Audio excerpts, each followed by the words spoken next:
करें स्टार्ट।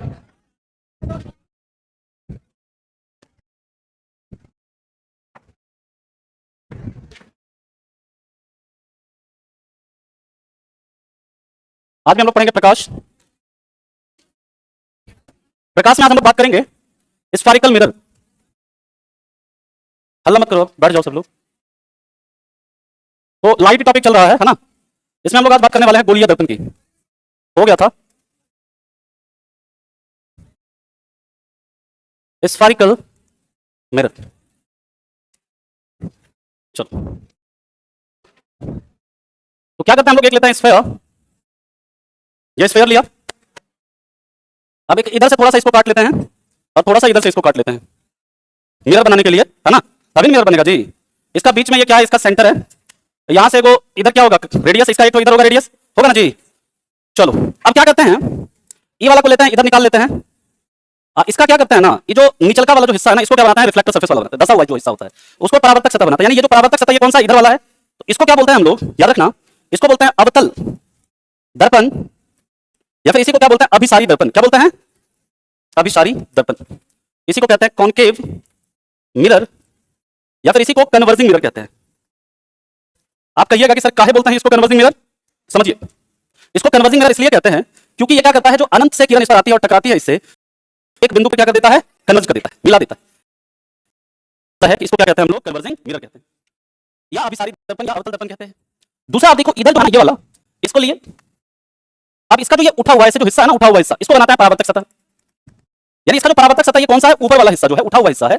और इसे क्या कहेंगे, इसे कहेंगे उत्तल दर्पण, या फिर इसे अपसारी दर्पण कहते हैं, अपसारी दर्पण कहते हैं, या फिर इसी को कहते हैं कॉन्वेक्स मिरर, या फिर इसे हम लोग डाइवर्जिंग मिरर कहते हैं, डाइवर्जिंग मिरर कहते हैं। क्यों डाइवर्जिंग मिरर इसलिए कहते हैं क्योंकि इस पर जो अनंत से जो किरण आएगी ना इस पर, और इससे जब टकराएगी तो वो इसे करता है, ऐसे डाइवर्ज कर देता है। क्या कर देता है, डाइवर्ज कर देता है। जैसे मान लीजिए आप लोग अगर चम्मच यूज करते होंगे, स्पून को यूज करिएगा, देखिएगा इसमें जो ये धसा हुआ हिस्सा जो होता है ना स्पून का, ये धसा हुआ हिस्सा ये किसकी तरह काम करता है, अवतल की तरह। और जो ये उठा हुआ हिस्सा होता है इसका, इधर वाला, ये किसकी तरह काम करता है, उत्तल की तरह काम करता है ना। ये बात समझ में आ गई सबको। तो पहले आप इसे बनाइए, फिर हम लोग बात करेंगे सेंटर ऑफ कर्वेचर क्या है, रेडियस ऑफ कर्वेचर क्या है, पोल क्या है, फोकस क्या है, कई सारी चीजें हैं, उसे देखेंगे। आज हम लोग का ये स्फेरिकल मिरर जो है ना, ये खत्म हो जाएगा। सर हम लोग किधर दिखते हैं दर्पण में, किधर दिखते हैं दर्पण में, मतलब सामने दिखते हैं, है ना, दर्पण के पीछे दिखते हैं आप। कई बार सवाल पूछा गया है आपके एग्जाम में कि हम अपना चेहरा देखने के लिए किस दर्पण का प्रयोग करते हैं, समतल का, और दाढ़ी बनाने के लिए अवतल का। ठीक है, ठीक है, चलिए पहले आप इसे लिखो।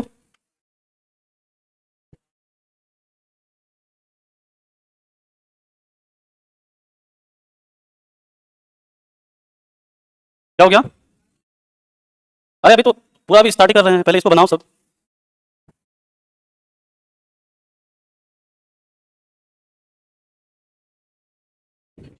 हो गया, लिख लिया सभी ने। एक तो सब लोग पहले तो बाराती की तरह एकदम लेट आता है, 5-5 मिनट है ये ना कि, हाँ। लिखो लिखो, पहले लिख लो, आराम से लिखो, कोई बात नहीं। देखो ये लोग पता नहीं लग रहा है कि एकदम आ रहा है ना। आदत है तुम लोगों को लेट आने का ना जी। ये ऐसा ऐसा सब बच्चा का एग्जाम छूटता है ना, जो पूरा तैयारी करके जाए। हो गया, अच्छा एग्जाम में सबसे पहले चलिए बढ़िया है। बताओ एकदम मना, ये सब काम को लगाना लगाना पड़ेगा कि इस टाइम के बाद कोई आएगा तो बंद, क्लास में तो ये बंद करवा देंगे। चलो अब जो लेट से आया बाद में लिख लेना, नहीं पता चला 3:30 बजे तक हम ऐसे लगा खड़े हैं तो बाकी आया सब ना हुआ है ना, पता चला 3:30 तक ऐसे यही वाला लगा हुआ है स्लाइड। चलो अब समझो, सेंटर ऑफ कर्वेचर मिरर का कुछ कुछ प्रॉपर्टी है। सबसे पहला प्रॉपर्टी है सेंटर ऑफ कर्वेचर, या फिर वक्रता केंद्र। समझिएगा ध्यान से, वक्रता केंद्र हम लोग कहते हैं किसको है, याद रखना, कोई गोलीय दर्पण, चाहे वो कॉन्वेक्स मिरर हो चाहे कॉन्केव मिरर हो, कोई गोलीय दर्पण, सेंटर ऑफ कर्वेचर है ना, कोई गोलीय दर्पण जिस गोले का हिस्सा होता है, जिस गोले का मतलब यहां पर स्फीयर है, गोले का हिस्सा होता है, उस गोले की त्रिज्या को, उस गोले की त्रिज्या को वक्रता त्रिज्या कहते हैं। क्या बोलते हैं, वक्रता त्रिज्या कहते हैं। जैसे ध्यान से आप इसे देखो, गोलीय दर्पण हमेशा किसी ना किसी स्फीयर से प्राप्त होगा। जैसे समझिए, अरे लिखने के लिए टाइम देंगे, पहले आप यहां समझो, ये स्फीयर है, इससे हमने काट करके ये वाला तैयार किया, कौन सा दर्पण है, ये अवतल दर्पण। इसी से मान लीजिए काट के हमने ये वाला तैयार किया, ये क्या है, उत्तल दर्पण है। अब देखो दर्पण इधर, ये वाला दर्पण जो है, इसका हम देखेंगे वक्रता त्रिज्या किधर होगा, वक्रता केंद्र इसका इधर होगा, वक्रता केंद्र इसका, और इसका वक्रता केंद्र किधर होगा, इधर होगा। हाँ ना बोलो। यानी कि अब देखिए आप ये दर्पण है, इसमें वस्तु को किधर रखेंगे? इसके सामने। यानी कि इसका जो उत्तल दर्पण है, इसका वक्रता केंद्र दर्पण के पीछे है या सामने है? दर्पण के पीछे है, जबकि इसमें ये ऐसे है, इधर किसमें है? सामने। गुड। तो अरे वक्रता त्रिज्या मैंने लिख दिया क्या? यहाँ केंद्र ये सब अरे गड़बड़ हो जाता है ये सब। देखो गोले के केंद्र को वक्रता केंद्र कहते हैं। तो यानी कि इसका देखिए जो उत्तल दर्पण का वक्रता केंद्र है वो किधर होगा? बताओ। उत्तल दर्पण का वक्रता केंद्र दर्पण के पीछे होता है, दर्पण के पीछे। और दर्पण के पीछे होगा, बताओ रियल होगा कि आभासी होगा? आभासी होता है, पीछे तथा आभासी होता है, वर्चुअल होता है।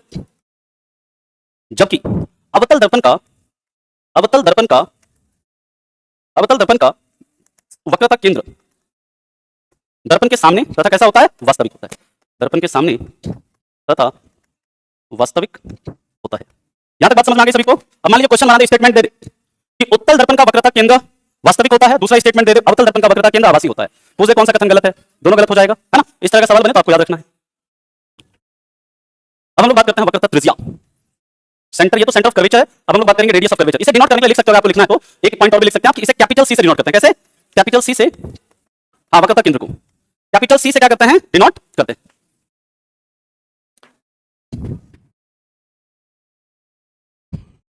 चलो फटाफट से लिखिए इसको। हो गया? चलिए अब हम लोग बात करते हैं रेडियस ऑफ कर्वेचर।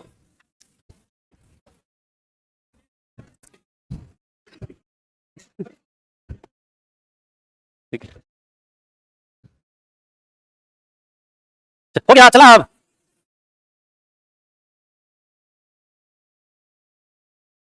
लाइट चला गया सब जगह।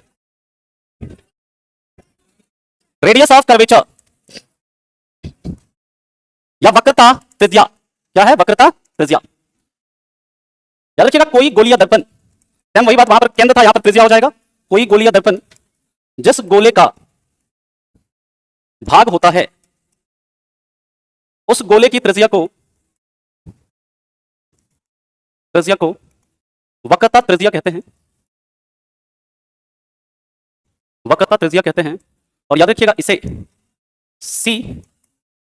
कैपिटल आर से डिनोट किया जाता है। इसे कैपिटल आर से डिनोट किया जाता है। और वक्रता त्रिज्या जो होता है ना, याद रखिएगा इसका जो एसआई यूनिट होता है क्या होगा? रेडियस का यूनिट क्या होता है जी? मीटर। तो इसका भी एसआई यूनिट क्या होगा? मीटर। और याद रखना जो उत्तल दर्पण का वक्रता त्रिज्या जो होता है, उत्तल दर्पण का वक्रता त्रिज्या कैसा होता है? पॉजिटिव। और अवतल दर्पण का जो वक्रता त्रिज्या होता है कैसा होता है? नेगेटिव। आप कहेंगे सर ऐसा क्यों? तो समझते हैं। आगे हम लोग पूरा साइन कन्वेंशन पढ़ेंगे अभी, लेकिन आप लोग ग्राफ वगैरह पढ़ते होंगे या बचपन में आपने पढ़ा होगा, आपने देखा होगा कि ये जो दो एक्सिस होता है, इसके ऊपर अगर कोई चीज होती है तो उसे क्या लेते हैं? पॉजिटिव। इसके नीचे अगर कोई चीज रहती है तो नेगेटिव। यहां से इधर कोई चीज है तो नेगेटिव, इधर है तो कोई चीज पॉजिटिव, है कि नहीं? अब आप यहां पे देखो, देख लो इसको। यहां पे देखो ये दर्पण है ना, इसका त्रिज्या दर्पण के किधर है?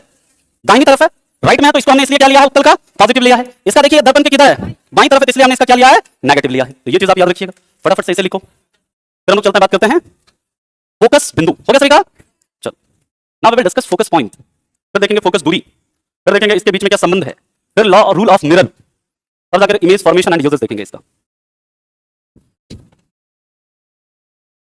चला आगे।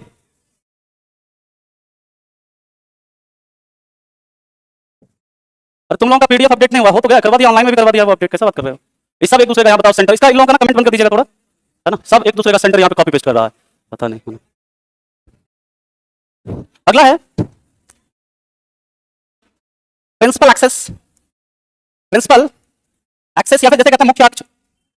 मुख्य अक्ष याद रखिएगा मुख्य अक्ष के बारे में कि दर्पण के, याद रखिएगा कोई स्फेरिकल मिरर या गोलीय दर्पण के पोल, पोल क्या होता है? ध्रुव। अभी आपको ध्रुव के बारे में भी बताएंगे। ध्रुव तथा वक्रता केंद्र को, ध्रुव तथा वक्रता केंद्र को मिलाने वाली रेखा को मुख्य अक्ष कहते हैं। और इसके बाद आप लिख लेना नेक्स्ट पोल। पोल यानी ध्रुव, फिर इसको समझेंगे एक साथ।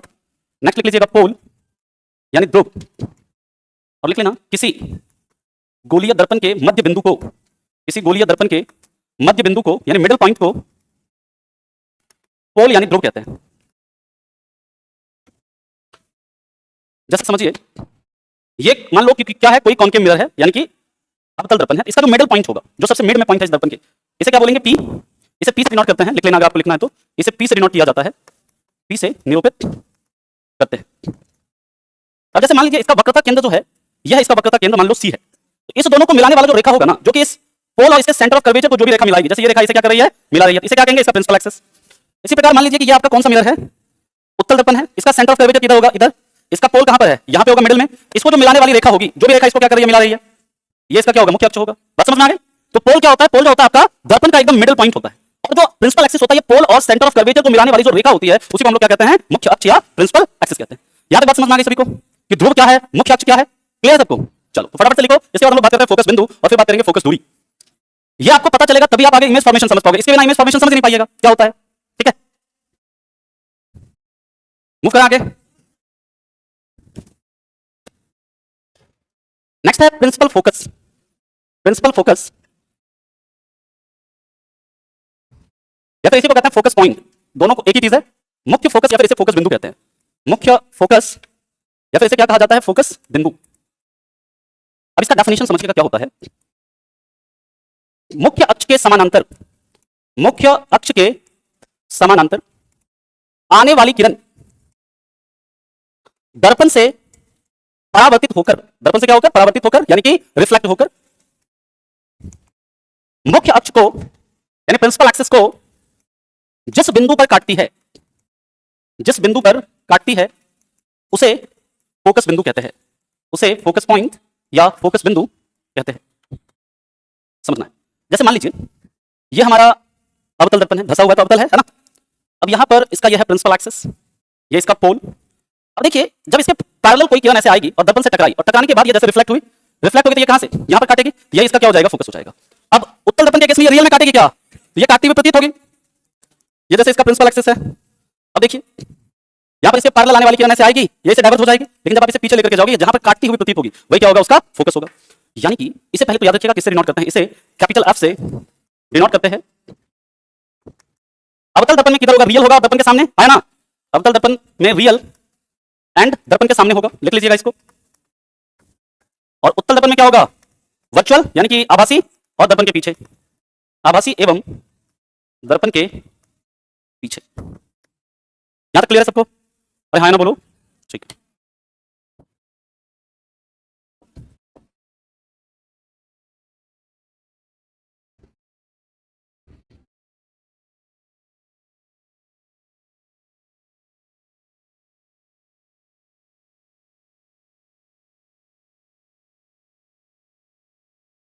आगे मूव करें, कोई नहीं लिखो लिखो।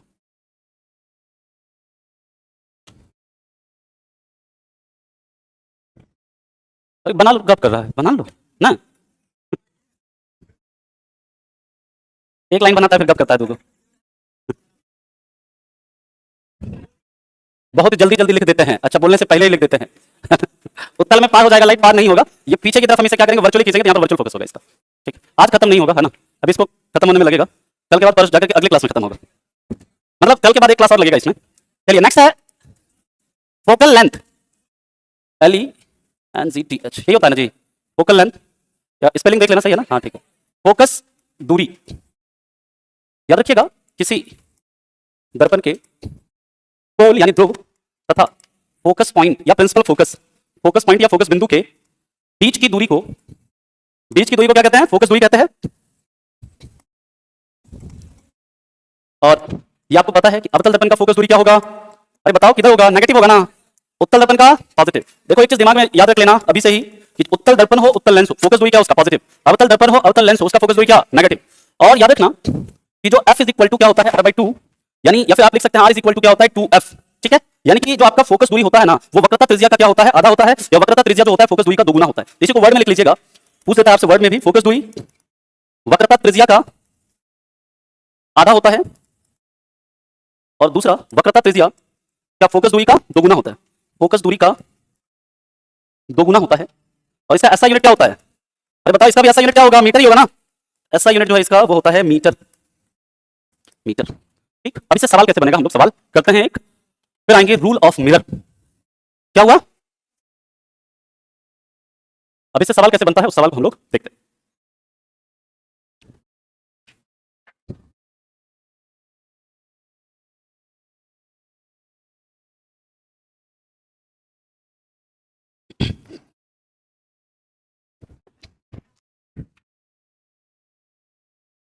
न्यूमेरिकल इसमें होगा, बहुत न्यूमेरिकल होगा इसमें, खाली न्यूमेरिकल है इसमें, है ना, कहा नहीं होगा न्यूमेरिकल। हाँ क्या हुआ, चला आगे लिख लिया साहब। क्वेश्चन अभी करते हैं। क्वेश्चन जैसे देखिए यहां से कैसे बनेगा, ये मैं बहुत आसान नहीं, थोड़ा घुमा के क्वेश्चन बनता है, जैसे सिंपल वाला तो आप कर ही लीजिएगा। एक गोलीय दर्पण में, समझा, गोलीय दर्पण में मुख्य अक्ष के समानांतर, जब घुमा के क्वेश्चन पूछेगा तो ऐसे पूछेगा, समानांतर आने वाली किरण मिरर के पोल से 25 सेंटीमीटर की दूरी से गुजरती है, तो या मिरर के पोल से 25 मीटर की दूरी पर मुख्य अक्ष को काटती है, ये ज्यादा क्लियर रहेगा, मुख्य अक्ष को काटती है, तो दर्पण का वक्रता त्रिज्या क्या होगा, है ना, तो दर्पण का वक्रता त्रिज्या क्या होगा, इस तरह का सवाल आपसे बन जाएगा। यहां पर आपको पता है कि जो समानांतर आने वाली किरण मुख्य अक्ष को जहां पर काटती है वही क्या होता है, उसका फोकस दूरी, यानी आपको दिया हुआ डायरेक्टली क्या फोकस दूरी दिया 25 centimetre, R is equal to क्या हो जाएगा 50 सेंटीमीटर हो जाएगा, है ना, आर इज इक्वल टू क्या होता है 2f। इस तरह का एक सवाल बनेगा। देखिए इसी को घुमा करके उल्टा कैसे पूछेंगे कि कोई गोलीय दर्पण एक ऐसे गोले का हिस्सा है जिसकी त्रिज्या 60 मीटर है, उस गोले में वक्रता, मतलब उस गोले में प्रिंसिपल एक्सिस के समानांतर आने वाली किरण परावर्तित होने के बाद मुख्य अक्ष को कहां पर काटेगी, है ना, आपसे इस तरह का सवाल पूछेगा, ठीक है ना, इस चीज को याद रखिएगा, उल्टा करके भी पूछ सकता है। बाकी ये तो सिंपल आपका f is equal to r by 2 r is equal to 2f, वो तो पूछते ही है ना, इस तरह का सवाल करेगा, घुमा के कर दीजिएगा आप लोग। चलिए अब हम लोग बात करते हैं इसके आगे, वो उल्टा वाला आप खुद से समझ गया ना, आपको लिखना है कर लीजिएगा। अब क्वेश्चन नेक्स्ट है रूल ऑफ मिरर। अच्छा समझा देते रुक जाओ, अभी पूरा फिगर बनाएंगे हम लोग, अभी बनाएंगे रूल ऑफ मिरर, वही दर्पण के नियम भी वही पूरा समझेंगे, चिंता मत करिए, ये सारा एनसीईआरटी में लिखा हुआ है, आप लोग एनसीईआरटी पढ़िएगा ना, एक एक पॉइंट आपको दिया हुआ है एनसीईआरटी में। पहला नियम ये कहता है कि किसी गोलीय दर्पण में, बताइए जो साउंड प्रोड्यूस हो रहा है इसका क्या ज्यादा है, पिच की इंटेंसिटी, पिच ज्यादा तभी ना कान में एकदम लगा है जी, है ना, बताओ इतना मतलब परेशान कर दिया है एकदम। किसी गोलीय दर्पण में मुख्य अक्ष के, पहला नियम है, मुख्य अक्ष के समानांतर आने वाली किरण दर्पण से परावर्तित होने के बाद, दर्पण से परावर्तित होने के बाद, अभी आपको चित्र में भी दिखाएंगे सर, दर्पण से परावर्तित होने के बाद मुख्य फोकस से, या इसी को बोलते हैं फोकस बिंदु, मुख्य फोकस या फोकस बिंदु से गुजरती है, फोकस बिंदु से गुजरती है, या क्या होगा, गुजरती हुई प्रतीत होती है।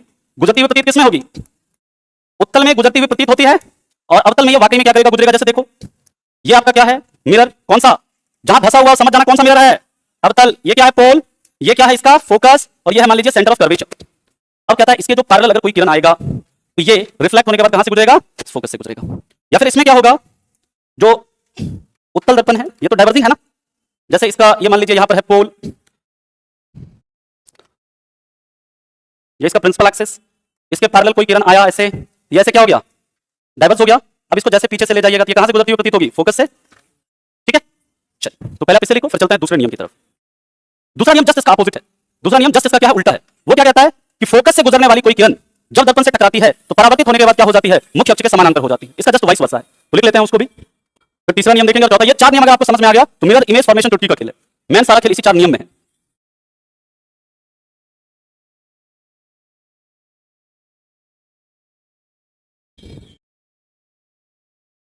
हो गया नॉट।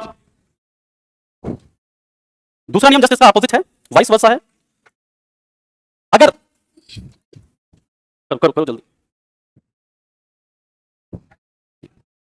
हाँ हो गया, चलो नेक्स्ट है, अगर कोई किरण दर्पण के फोकस बिंदु से या मुख्य फोकस से, फोकस बिंदु को ही मुख्य फोकस भी कहते हैं, फोकस बिंदु से गुजरती हुई दर्पण से टकराती है, दर्पण से टकराती है, तो ये मुख्य अक्ष के, तो ये परावर्तित होने के बाद मुख्य अक्ष के समानांतर हो जाती है। ये परावर्तित होने के बाद मुख्य अक्ष के समानांतर हो जाती है।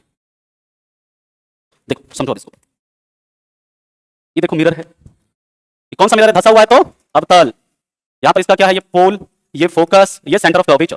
अब देखिए यहां से एक किरण ऐसे जाएगा, ऐसे फोकस से जाकर के क्या होगा, ऐसे टकराएगा, जैसे टकराएगा तो ये रिफ्लेक्ट होगा, रिफ्लेक्ट होने के बाद ये क्या हो जाएगा, प्रिंसिपल एक्सिस के पैरेलल हो जाएगा। सेम ऐसे ही ये कॉन्वेक्स मिरर है,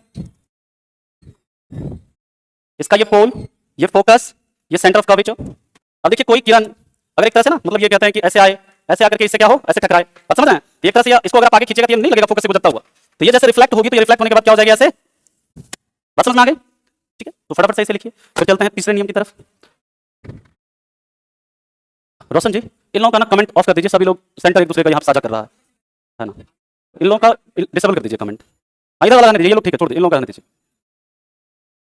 सब। हो गया, समझ में आ गया ना ये चीज?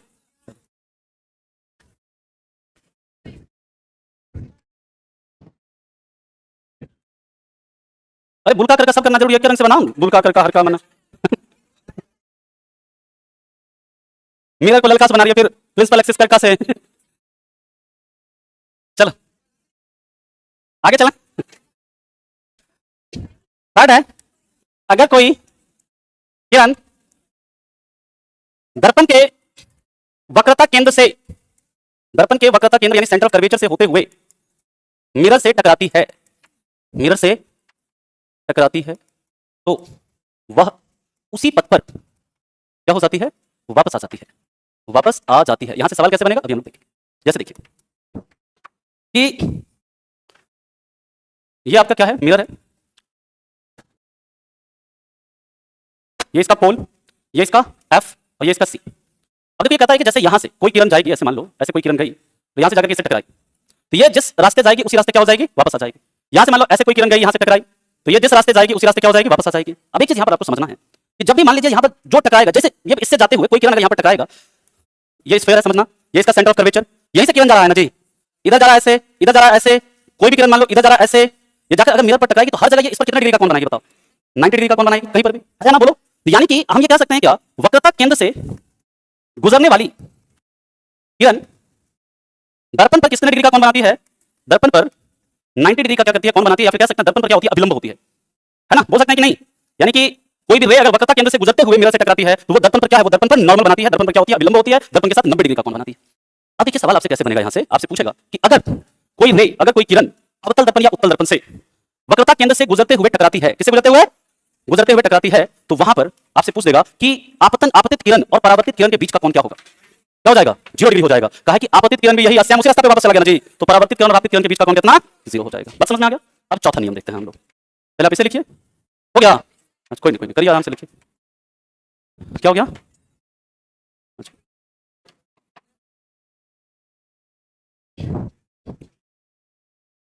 लिख लिया सभी ने? उत्तल में जिधर रंगा है उधर ही उधर तो रंगा हुआ है ना, उत्तल में रंग हुआ को पार कर जाएगा। अरे रंगे हुए को पार नहीं करेगा, वो वर्चुअल हम लोग उसे क्या करते हैं? आभासी तरीके से खींचते हैं।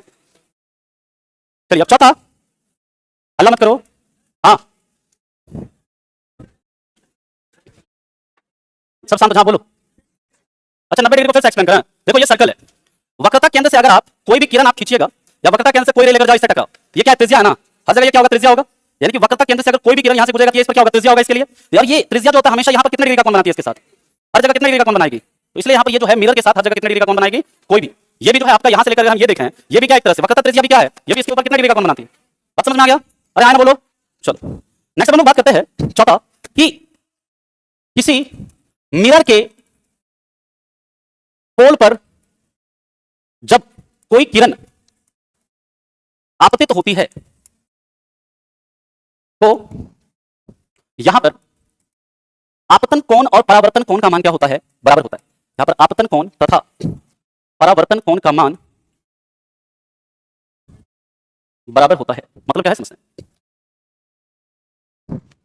देखिए यह है मिरर, यह इसका पोल, यह इसका एफ, यह इसका सी। अब ये कह रहा है कि अगर कोई किरण मान लीजिए यहां पर क्या हो रही है? ऐसे पोल पर ही आपतित हो रही है, यहां पर जो आई होगा वही क्या होगा? यहां पर आर होगा। अब क्वेश्चन एक लिखिए, यहीं पर लिख दो क्वेश्चन। क्या नहीं आया समझ में कुछ? आ गया? चलो क्वेश्चन लिखो। अगर मतलब मैं लिख दे रहा हूं, आप लोग लिख के बनाइएगा आराम से। अगर तब तक हम चाय भी पी लेंगे, फिर लोग कहेगा सर कितना चाय पीते हैं। अगर किसी मिरर में कोई आपतित किरण पोल के साथ, पोल, कोई किरण आपतित किरण पोल पर आपतित होती है और मुख्य अक्ष के साथ 40 डिग्री का कोण बनाती है, तो आपतित किरण और परावर्तित किरण के बीच का कोण क्या होगा? आपतित किरण तथा परावर्तित किरण के बीच का कोण क्या होगा?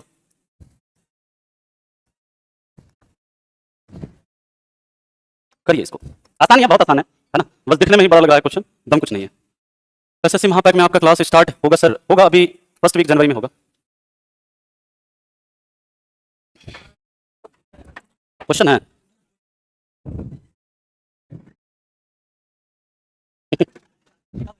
क्या है? अच्छा, भाई वीरेंद्र टेटिया है रे हैं? प्रोटोकॉल नहीं समझता है, हैं? भाई वीरेंद्र भाई ना। कौन है यहाँ पे? अच्छा, प्रणाम विधायक। अच्छा, तुम्हारे गाँव क्या है? अच्छा, कहाँ मुकाम, कहाँ का विधायक है वो? मनेर का, हाँ बगल में है ना मनेर यहाँ से।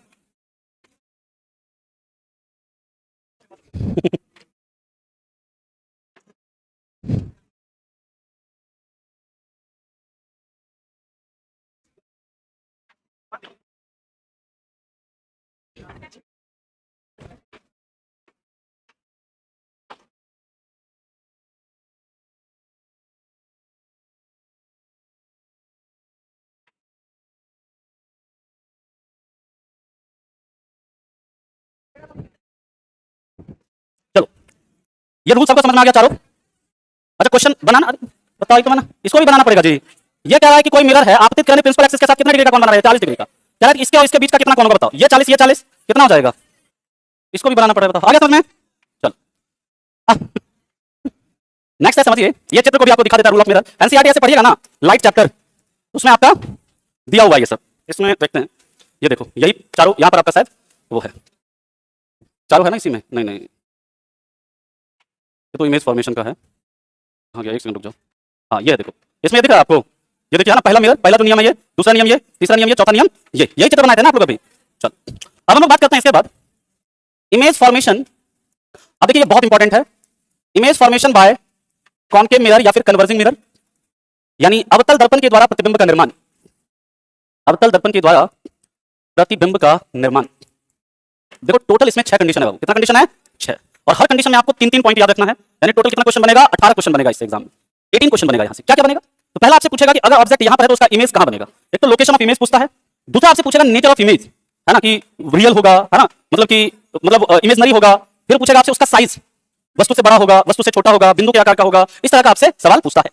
तो पहला यहाँ पर हम लोग कंडीशन देखते हैं, एक एक करके सारा कंडीशन देखेंगे, है ना। ऐसे ये चित्र मैंने आप सारा एक साथ मैं आपको दिखा देता हूँ, पहले आप बना लो ये सारा चित्र, है ना, सारा मैं एक साथ आपको दिखा दूंगा। जैसे देखिए, ये क्या है हमारा, कौन सा मिरर है? कॉनकेव मिरर है। इसका ये क्या है? पोल। ये है फोकस। ये क्या है इसका? Centre of curvature. और देखिए, कभी भी इमेज फॉर्मेशन के हम लोगों को करना क्या है? दो, कभी भी इमेज कब बनेगा? जब दो किरण एक दूसरे को इंटरसेक्ट करेंगे। हम लोगों को क्या करना है? दो रे को क्या करना है? इंटरसेक्ट कराना है। अब देखिए, यहाँ वस्तु क्या है? पहला कंडीशन है कि जब वस्तु कहां पर है? अनंत पर। पहला कंडीशन, जब वस्तु कहां पर हो, यानी जैसे मान लीजिए सूर्य है, उसका अगर हमें इमेज बनाना है, जब वस्तु अनंत पर हो, उस कंडीशन में क्या होगा? देखो, एक किरण है, पहले हम अनंत से लाएंगे, इधर से एक किरण आया, अब ये क्या अनंत से दबाएगी तो प्रिंसिपल एक्सिस के क्या होगा? ये रिफ्लेक्ट होगा, कहां से गुजरेगी? अब दूसरा किरण देखिए आप क्या करेंगे, या तो फोकस से लाएंगे, यहाँ पे क्या वस्तु कहां पर है? अनंत पर है, तो दूसरा किरण भी हम मान लीजिए कहां से? अनंत से लाएंगे, और यहाँ पर भी जब रिफ्लेक्ट होगी तो कहां से गुजरेगी? फोकस से गुजरेगी। या नीचे से भी ला सकते हैं, ऊपर से भी ला सकते हैं, आपकी इच्छा को जहां से लाना है आप ले आओ। ये दूसरे को कहां पर काट दिया परावर्तित होने के बाद? एफ पर। तो इमेज कहां पर बनेगा? इमेज एफ पर बनता है, यानी कि मुख्य फोकस पर या फोकस बिंदु पर बनता है। दूसरा पॉइंट ऐसा बताते हैं, अब ये रियल में काट रहा है कि काटता हुआ प्रतीत हो रहा है आपको? रियल में काटता है तो कैसा प्रतिबिंब बनेगा? अब वास्तविक प्रतिबिंब कैसा होता है? हमेशा उल्टा होता है, यानी कि वास्तविक और कैसा बनेगा? उल्टा। अब यहां पर बताइए कि ये इमेज जो बन रहा है वो कैसा बन रहा है? एकदम बहुत वेरी डिमिनिश्ड, बहुत छोटा, यानी आप ब्रैकेट में लिख लीजिएगा बहुत छोटा, या फिर लिख सकते हैं बिंदु के आकार का, पॉइंट साइज का इमेज बनेगा। कैसा? बिंदु के आकार का। तो ये 3 सवाल आपसे बनेगा कि जब वस्तु अनंत पर है तो इमेज कहां पर बनता है, इमेज का साइज कैसा होता है, और इमेज का नेचर कैसा होता है। इमेज कहां पर बनेगा? फोकस पर। वास्तविक और उल्टा बनेगा, और कैसा? बहुत छोटा, यानी कि पॉइंट साइज का आपका इमेज बनता है। अब हम लोग दूसरे कंडीशन पर चलेंगे। फिर इसको याद रखने का आपको ऐसा सिंपल तरीका बताएंगे कि आप 6 के 6 कंडीशन आपको ऑटोमेटिक याद हो जाएंगे। सिर्फ एक कंडीशन याद रखना है आपको, याद रखने की जरूरत भी नहीं पड़ेगी आपको, ये है ना। पहले पूरा का पूरा कंडीशन समझ लीजिए, फिर उसके बाद आपको बता देंगे। एक सिर्फ आपको अनंत वाला पता रहेगा, बाकी सारा कंडीशन ऑटोमेटिक याद रह जाएगा आपको।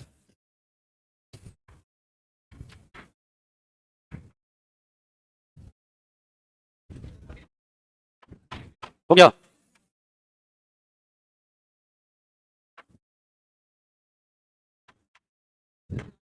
क्या होगा? क्या हो रहा है?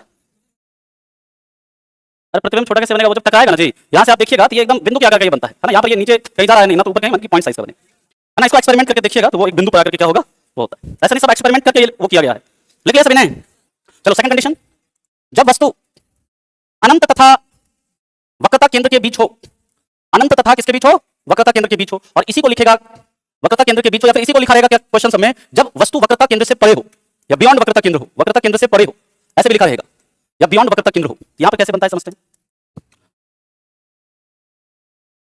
ये P, ये F, ये C। अब ऑब्जेक्ट हमारा किधर है? ये C से बियॉन्ड है, बियॉन्ड C है, मतलब कि इधर है। इसमें कहीं पर भी बीच में रख लीजिए आप। अब हमें क्या करना है, दो रे जो है ना उसको एक दूसरे को क्या करना है, रिफ्लेक्ट करके टकराना है। चलिए करते हैं। एक रे ले जाते हैं इसके पैरेलल, पैरेलल ले जाएंगे तो किधर से गुजरेगा?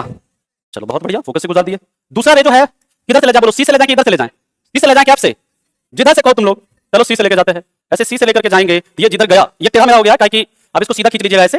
ये इधर से जाएगा तो वापस भी किधर से आएगा? इधर से, यानी कि टकराया तो एक दूसरे को कहां इंटरसेक्ट किया? ये वापस लौटने के बाद कहां इंटरसेक्ट करा? इसी बिंदु पे, है ना? बोलो।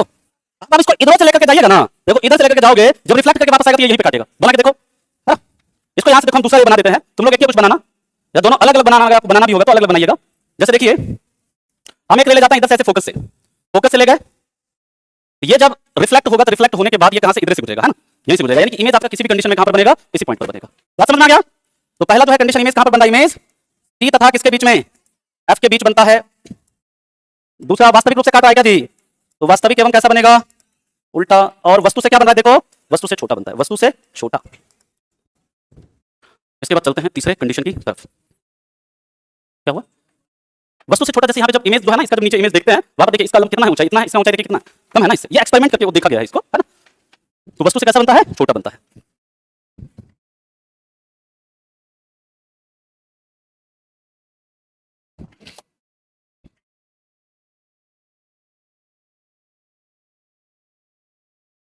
तीसरा कंडीशन देखें,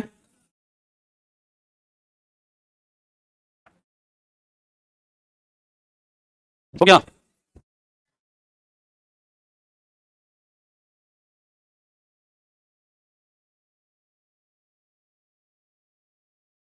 गया? इसमें 6 कंडीशन है, 2 कंडीशन है कॉन्वेक्स में, है ना? इसको अभी पूरा पहले समझ लिया, याद रखने के लिए तरीका आपको बता देंगे। जब वस्तु कहां पर है? वक्रता केंद्र पर हो, अब कहां ले आए? और ये बड़ा स्पेशल कंडीशन है।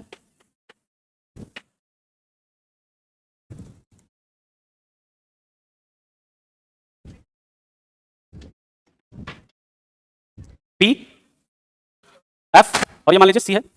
अब ऑब्जेक्ट को रखना है इधर सी पे। सी पे जब ऑब्जेक्ट को रखेंगे तो हमें भाई दो ले लेकर के जाना, और क्या करना है? एक दूसरे से इंटरसेक्ट कराना है। तो एक पैरेलल ले गया इससे, यहां से गुजर गया है ना जी, और दूसरा लेकर के जाते हैं किधर से? फोकस से लेकर के। चलो फोकस से जब ये जाएगी तो क्या होगी? रिफ्लेक्ट होने के बाद इसके पैरेलल को देखना।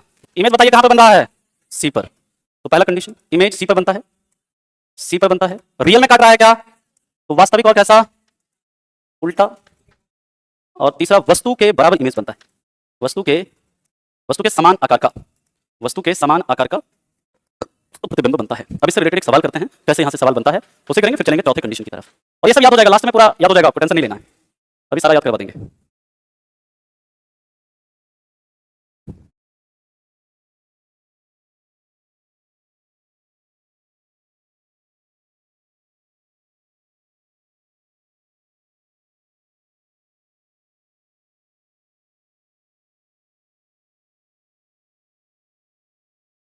चला आगे।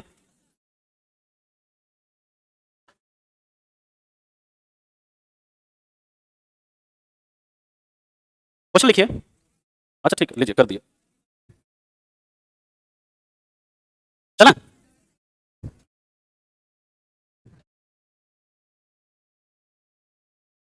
आज हम लोग मिरर कंप्लीट करने के बाद ही केमिस्ट्री स्टार्ट करेंगे, है ना? हम मिरर पूरा कंप्लीट कर लेंगे। अब देखिए क्वेश्चन लिखिए, अगर किसी अवतल दर्पण की फोकस दूरी 30 सेंटीमीटर है तो उसके सामने 60 सेंटीमीटर की दूरी पर, 60 सेंटीमीटर की दूरी पर रखे गए 5 सेंटीमीटर की ऊंचाई वाली वस्तु का पहला इमेज कहां बनेगा? दूसरा, नेचर ऑफ इमेज क्या होगा, यानी कि प्रकृति क्या होगी इमेज की? और तीसरा, इमेज का ऊंचाई क्या होगा? इमेज का ऊंचाई क्या होगा? बताना है तीनों सवाल आपको। अब इस तरह का सवाल देखिए अगर पूछता है तो बच्चा सब यहाँ पर लॉजिक नहीं यूज करके क्या करता है? दिमाग लगाने लग जाता है। क्या? 1/u + 1/v = 1/f का। इस तरह की चीजें नहीं करनी है आपको। आपको क्या करना है? देखना है फोकस दूरी कितना है? 30 सेंटीमीटर। वस्तु को कहां पर रख रहे हैं? 60 सेंटीमीटर पर। यानी कि r = क्या होता है? 2f। r = कितना आ गया? 60 सेंटीमीटर। यानी कि वस्तु को कहां पर रखा गया है? वक्रता केंद्र पर रखा गया है। इमेज कहां पर बनेगा? यानी कि 60 सेंटीमीटर दूरी पर ही बनेगा। 60 सेंटीमीटर है कि नहीं? इमेज का दूरी कितना हो जाएगा? 60 सेंटीमीटर। नेचर ऑफ इमेज कैसा? रियल एंड इन्वर्टेड, यानी वास्तविक एवं उल्टा। और इमेज का ऊंचाई कितना होगा? सेम वही 5 सेंटीमीटर हो जाएगा। आगे बात समझ में? यहाँ पर अभी पॉजिटिव नेगेटिव मैं आपको नहीं बता रहा हूँ, बस आपको सिंपली मैंने बताया। हम जब साइन कन्वेंशन पढ़ेंगे आगे पॉजिटिव नेगेटिव वाले पार्ट पर चलेंगे तो वहाँ पर आपको बताएंगे वो सब क्या होता है, कहाँ पर पॉजिटिव होता है, किस कंडीशन में नेगेटिव होता है, वो सब आगे बात करेंगे हम लोग। यानी इस तरह का अगर सवाल आपको बने तो इस तरह से क्या करना है, वहाँ पर लॉजिक यूज करना है ना कि फॉर्मूला यूज करना है वो सब। अब बनता है ऐसा सवाल अक्सर एग्जाम में पूछा जाता है। जब भी एग्जाम में मैक्सिमम केसेस में जब आपका एग्जाम देंगे तो मैक्सिमम केसेस में ऐसे ही सवाल बनते हैं आपके पेपर में। हाँ, फोकस दूरी से कहाँ? तो उसके सामने दर्पण के सामने वो 60 सेंटीमीटर की दूरी पर। क्या हुआ? क्या लिखा हुआ है? अगर किसी अवतल दर्पण की फोकस दूरी 30 सेंटीमीटर है तो उसके सामने 60 सेंटीमीटर की दूरी पर, उसके सामने मतलब दर्पण के सामने, है ना? अरे सिंपल है भाई, है ना? इतना मना बेसिक सा चीजें देखिए। ये क्या है? दर्पण है। कह रहा है कि इसका फोकस दूरी जो है 30 सेंटीमीटर है, यानी इसका ये कितना है? 30 सेंटीमीटर है। कह रहा है इसके सामने 60 सेंटीमीटर की दूरी पर, यहाँ पर ऑब्जेक्ट है, दर्पण के सामने बोल रहा है 60 सेंटीमीटर की दूरी पर। बात समझ में आया? यानी कि इमेज यहाँ पर अगर वस्तु आपका सी पर है तो इमेज कहाँ पर बनेगा? सी पर। रियल एंड कैसा बनेगा? इन्वर्टेड बनेगा, वस्तु के समान आकार का बनेगा। यानी अगर ये 5 सेंटीमीटर का है, इमेज में कितना बनेगा? आगे समझ में? अरे हाँ ना बोलो। नेक्स्ट है चौथा कंडीशन, जब ऑब्जेक्ट कहां पर हो? अब देखो, जब ऑब्जेक्ट सी तथा एफ के बीच हो, यह है आपका मिरर, ये पी, ये एफ, ये सी। अब ऑब्जेक्ट किधर है? इस बीच में है, इधर है ना जी? वही काम करना है, दो रे को ले जाकर के क्या करना है? टकरा देना, इंटरसेक्ट करा देना। करते हैं वही काम। एक पैरेलल ले गए, कहां से गया? फोकस से गया। अब दूसरा क्या करते हैं? ऐसे लेकर के जाते हैं फोकस से, है ना? ये क्या हो जाएगा? प्रिंसिपल एक्सिस के पैरेलल हो जाएगा, यानी ये कहीं ना कहीं सी के बाद एक दूसरे को क्या करेगा? इंटरसेक्ट करेगा। कहां करेगा? सी के बाद। इमेज कहां बनेगा? इमेज सी से परे बनता है, सी से परे बनता है, यानी बियॉन्ड सी बनता है, या फिर इसी को सी तथा अनंत के बीच बनता है लिख सकते हैं। और क्या गलत गलत करता रहता है तुम लोग एकदम, हाँ?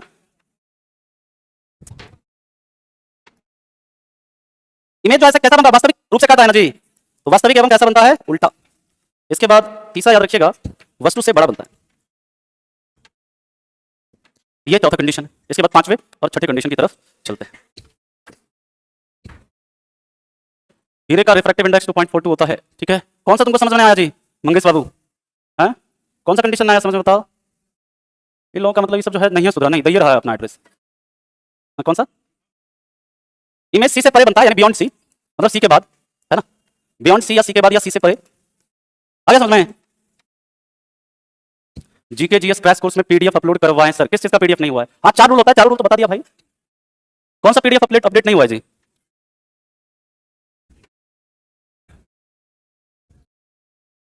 हो गया, पांचवें कंडीशन पे चला। जब वस्तु, देखो जब वस्तु कहां पर हो? एफ पर। हाँ, अच्छा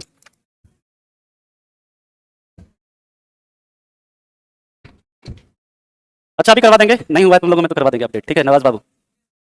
थर्ड कंडीशन समझ में आया? कोई नहीं, एक बच्चा उसको थोड़ा थर्ड कंडीशन समझा दें। देखो मंगेश बाबू, यहाँ पर जब ऑब्जेक्ट यहाँ पर आता है ना, देखो सी पर, यहाँ से एक रे ऐसे लेकर के गए पैरेलल, तो ये कहां से गुजरा? फोकस से। और दूसरा रे लेकर गए फोकस, ये क्या हो गया? पैरेलल हो गया इसके। यहाँ पर ये और ये एक दूसरे को काटता है यहाँ पर, तो ये तो इमेज बन रहा है, कहां पर बन रहा है? सी पर ही आपका बन रहा है। वास्तविक रूप से काटा है तो वास्तविक और उल्टा बन रहा है, और वस्तु के समान आकार का बन रहा है, ठीक है? चलिए अब हम लोग बात करते हैं जब वस्तु एफ पर हो। कौन क्या नंबर में जाना है बताओ? अरे डिस्टर्ब नहीं करो भाई, नहीं तो, है ना? तुम चलो डिस्टर्ब नहीं करिए, पढ़िए, है ना? मतलब गलत तरीके से नहीं छिड़ रहा है ना?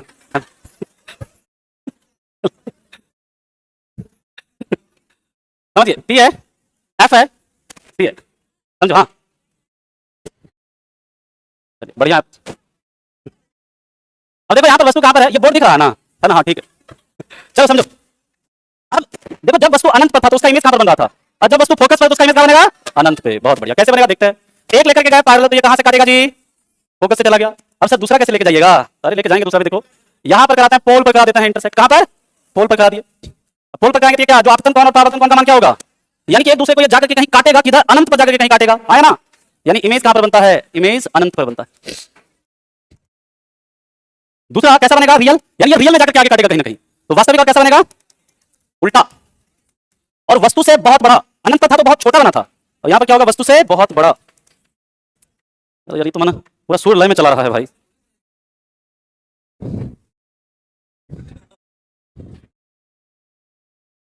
अब छठा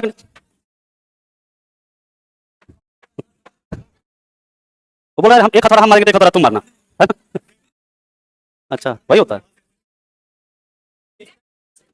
हाँ, तुम ठेकेदारी करवाते थे क्या? ठेकेदारी किया? चल अब हम लोग बात करते हैं इसके आगे क्या हो गया। चलिए नेक्स्ट छठा कंडीशन, जब वस्तु, देखो एकमात्र कंडीशन है ये, जब इसमें कैसा इमेज बनता है? आभासी प्रतिबिंब बनता है। याद रखिएगा, अवतल दर्पण का एकमात्र कंडीशन है ये जिसमें कि कैसा प्रतिबिंब बनेगा, आभासी प्रतिबिंब बनेगा, है ना। अब देखिए ये आपका क्या है, अवतल दर्पण, यह है P, यह है F और यह है C। ऑब्जेक्ट किधर है, इधर बीच में है, यहां पे देखो। पहले वही काम करते हैं, एक किरण लेकर के जाते हैं इसके पैरेलल, पैरेलल लेकर के जाएंगे तो कहां से गुजरेगा, ये फोकस से गुजरेगा, है ना। अब दूसरा लेकर के चलते हैं यहां से इधर, इससे टकराते हैं, इससे पोल से, पोल से टकराएंगे तो ये यहां पे क्या होगा, इसका आपतन कोण और परावर्तन कोण क्या होगा, बराबर होगा। अब ये एक दूसरे को आगे काटेगा क्या, आगे कहीं नहीं काटेगा ये। अब इसको थोड़ा सा पीछे लेकर के चलते हैं भाई, चलो पीछे, इसको थोड़ा सा पीछे लेकर के चलो, इसको भी पीछे लेकर के चलो। देख रहे हैं कि एक दूसरे को काट रहा है, कहां पर, यहां पर काट रहा है। यानी कि इसमें जो इमेज बनेगा आपका इधर बनेगा, दर्पण के पीछे, दर्पण के पीछे बनता है, यानी कि यहां पर जो इमेज बनता है दर्पण के पीछे बनता है। अब एक दूसरे को रियल में काटा है क्या, नहीं, यानी आभासी बनेगा। और आभासी कैसा बनेगा, आभासी प्रतिबिंब कैसा होता है, सीधा।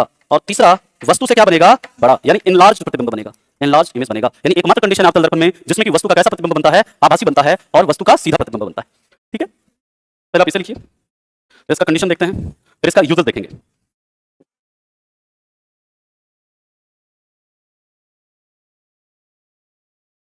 चला आगे, ठीक है। केमिस्ट्री का मिल जाएगा प्रिया जी कल तक, केमिस्ट्री का वन लाइनर। अच्छा सर, ऑब्जेक्ट को पी पर रखिए ना एक बार, आना बाबू, तुम ही को लेके चलेंगे पी पे, गजब है कहीं का, हैं?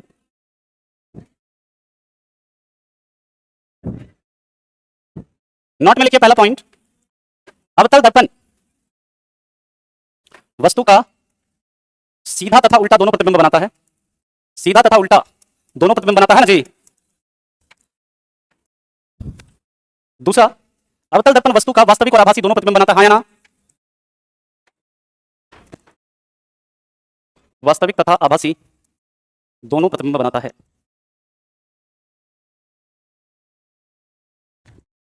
तीसरा, अवतल दर्पण वस्तु का वस्तु से छोटा, वस्तु से बड़ा तथा वस्तु के समान आकार का प्रतिबिंब बनाता है, तथा ये तीनों तरह का प्रतिबिंब बनाता है ना जी, समान आकार का प्रतिबिंब बनाता।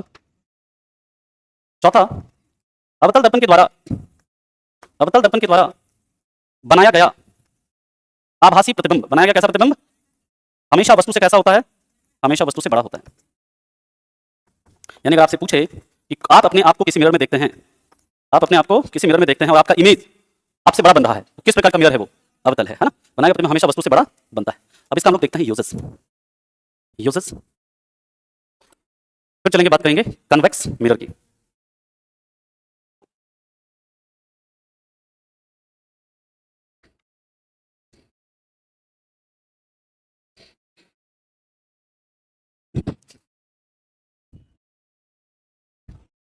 इसके बाद जब लाइट कंप्लीट हो जाएगा तो इससे रिलेटेड कोई भी एग्जाम का क्वेश्चन निकालिएगा, सारा आप कर लेंगे, है ना, कहीं दिक्कत नहीं होगा। लेकिन हाँ, इसको टाइम लगेगा, कल परसों परसों भी लग जाएगा लाइट में। लाइट खत्म हो जाएगा, छोटा छोटा 2 टॉपिक है उसे, हाँ, वो सैटरडे संडे में खत्म हो जाएगा टॉपिक, 2 क्लास उसके लिए बहुत है। चला आगे,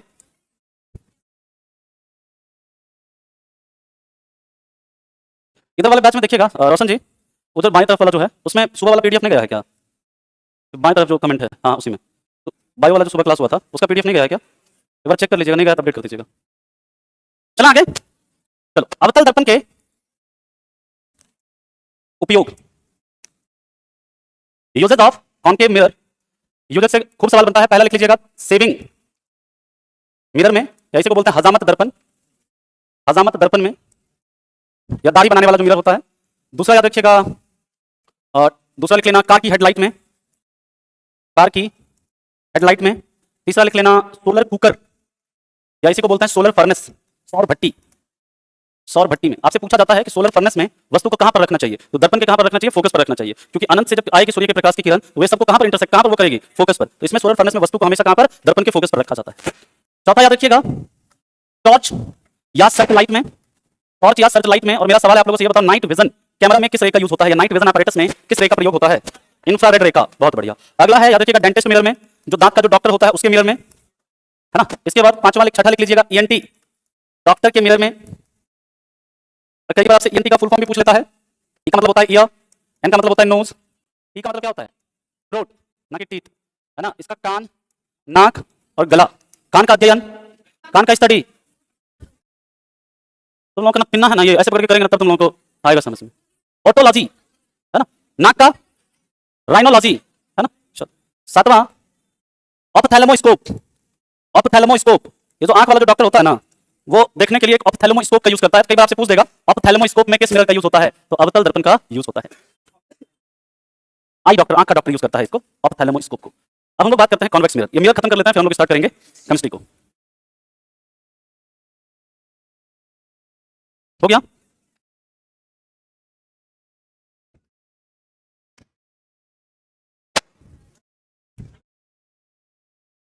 हो गया ना। इमेज फॉर्मेशन बाय, अच्छा इसको आप देखो समझ लो एक बार है ना, कि कैसे सारा आपको याद करना है। देखिए एक लास्ट वाला कंडीशन तो आपको याद रहेगा कि जब एफ और पी के बीच में तो कहां बनेगा, दर्पण के पीछे, आभासी वस्तु से बड़ा। अब देखो इसके अलावे जो है ना, जैसे जैसे देखिए आप अनंत पर हैं, तो अनंत पर है तो इमेज कहां पर बन रहा है, उसका फोकस पर।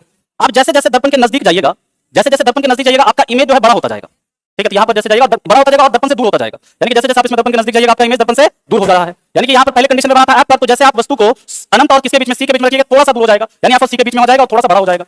सी वाला कंडीशन जो है यहाँ पर आइएगा तो यहीं पर बन जाएगा है ना। इसके बाद जैसे सी और एफ के बीच में यहाँ आइएगा, तो आपका जो इमेज है थोड़ा सा और दूर हो जाएगा, यानी बड़ा हो गया। जैसे एफ पर लेकर के जाइएगा, ये बहुत दूर हो जाएगा, कहाँ पर, अनंत पर चला। सिंपल है ना। ये 5 कंडीशन है, इसमें आपका रियल बनेगा। और जो छठा लास्ट वाला कंडीशन है, इसमें क्या, दर्पण के पीछे आभासी सीधा वस्तु से बड़ा। ठीक है, मतलब इसमें सिंपली याद रखना, जैसे जैसे आप दर्पण के नजदीक जाएंगे, इमेज आपका क्या होता जाएगा, दर्पण से दूर होता जाएगा। नेक्स्ट है image formation by convex mirror, यानी अवतल दर्पण के द्वारा, सॉरी उत्तल दर्पण के द्वारा, उत्तल दर्पण के द्वारा प्रतिबिंब का निर्माण। इसमें 2 ही कंडीशन है बस, उत्तल दर्पण के द्वारा प्रतिबिंब का निर्माण। इसमें कहा है कि देखो इसका जो फोकस है दर्पण के पीछे है, इसका वक्रता केंद्र है दर्पण के पीछे है। अब जो ऑब्जेक्ट उसको दर्पण के पीछे नहीं लेके जा सकते हैं जी। एक कंडीशन होगा अनंत वाला, एक कंडीशन होगा अनंत और पोल के बीच वाला। तो पहला कंडीशन देखते हैं, जब वस्तु किधर है, जब वस्तु अनंत पर हो। तो देखो यह है आपका, यह मिरर कैसा होता है, उठा हुआ होता है ना, ऐसे है। अब ऑब्जेक्ट ये इसका है पोल। अब इसका देखो फोकस किधर है, इधर। इसका वक्रता केंद्र किधर है, इधर है ना। अब ऑब्जेक्ट को एक तो रख रहे हैं कहां पर, अनंत पर। देखो जब ऑब्जेक्ट को अनंत रखेंगे तो एक किरण आएगा अनंत से, तो वो प्रिंसिपल एक्सिस के पैरेलल आएगा और ये रिफ्लेक्ट होने के बाद ऐसे डाइवर्ज हो जाएगा। फिर दूसरा किरण लाते हैं, ये भी आएगा और रिफ्लेक्ट होने के बाद ऐसे डाइवर्ज हो जाएगा, है ना। इसको जब आप पीछे लेकर के चलिएगा, पीछे लेकर के जाइएगा, तो ये एक दूसरे को कहां पर काटेगा, फोकस पर, है ना। तो इमेज कहां पर बनता है, फोकस पर बनता है या फोकस बिंदु पर बनता है। और ये कैसा, रियल में काटा है क्या, आभासी बनेगा। और आभासी प्रतिबिंब हमेशा कैसा बनता है, सीधा, यानी आभासी एवं सीधा बनेगा। और ये कैसा, पॉइंट साइज का बनता है, वस्तु से बहुत छोटा, वस्तु से बहुत छोटा, देख सकते हैं बिंदु के आकार का, पॉइंट साइज का बनेगा। ठीक है, तो फटाफट से इसे आप बनाओ, फिर चलते हैं सेकंड कंडीशन की बात करते हैं।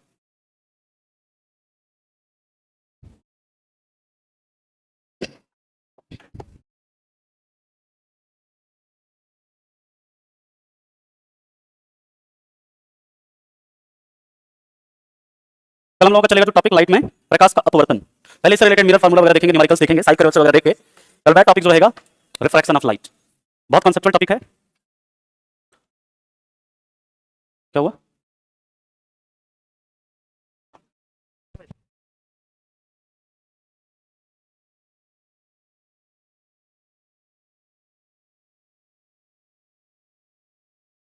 चलिए सेकंड कंडीशन है, जब वस्तु कहां पर हो, अनंत तथा पोल के बीच हो। जब वस्तु अनंत तथा पोल के बीच हो, तो देखिए ये क्या है आपका, ये पोल, इधर तो इसका फोकस इधर है नहीं, है ना। अब कहीं पर भी रखिएगा ना इसको, इसका इधर आपका एफ है, इधर क्या है, इसका सी है। अब मान लीजिए ऑब्जेक्ट को हम यहां पर रख लेते हैं, तो वही 2 किरण को हमको क्या करना है, इसमें इंटरसेक्ट कराना है। एक पैरेलल लेकर के गए इसके, ये डाइवर्स हो जाएगा, है ना जी, ऐसे। और पीछे लेकर के जाएंगे, कहां से गुजरेगा, फोकस से। अब दूसरा क्या करते हैं हम लोग, दूसरा किरण जो है ना, ये लेकर के जाते हैं, ऐसे टकराते हैं कहां से, इधर पोल पे। पोल पे टकराएंगे तो यहां पर क्या हो जाएगा, आपतन और परावर्तन कोण बराबर, है ना। इसको पीछे लेकर के जाओ, एक दूसरे को कहां काट रहा है, अरे बोलो किधर काट रहा है, यहाँ पे। तो इमेज कहां पर बना, एफ तथा पी के बीच, इमेज एफ तथा पी के बीच बनता है। कैसा, वर्चुअल बन रहा है, तो आभासी और आभासी है तो कैसा बनेगा, सीधा, आभासी तथा सीधा। और तीसरा कैसा बनेगा, वस्तु से छोटा। अब अगर आपसे पूछे कि आप अपने आप को किसी मिरर में देख रहे हैं और आपका इमेज आपसे छोटा है, तो वो कौन सा मिरर है, तो वो उत्तल दर्पण है। कहा कि आप जब किसी मिरर में अपने आप को देखेंगे, वो आपका आभासी प्रतिबिंब होगा, और वस्तु का छोटा और आभासी प्रतिबिंब कौन बनाता है, उत्तल दर्पण बनाता है। तो लिख लीजिएगा ये पॉइंट नोट में, बहुत इंपॉर्टेंट है। इसके बाद यूजर्स देखेंगे कि उत्तल दर्पण हमेशा क्या करना है, उत्तल दर्पण हमेशा वस्तु का सीधा, आभासी, सीधा, आभासी तथा वस्तु से कैसा, छोटा प्रतिबिंब बनाता है। आगे बात समझ में, चलो अब हम लोग इसका यूजर्स देखते हैं। और फिर इसके बाद हम लोग स्टार्ट करेंगे केमिस्ट्री, और केमिस्ट्री में आज हम लोग करेंगे नॉन मेटल को फिनिश।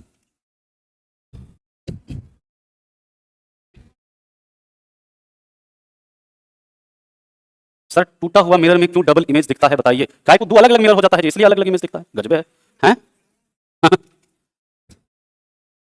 इसका सवाल ही बड़ा विचित्र विचित्र सा रहता है? टाइम देखिए, दिख रहा है समय हमको, है ना? हाँ रुके रुके, हाँ लिखिए ना, कोई बात नहीं।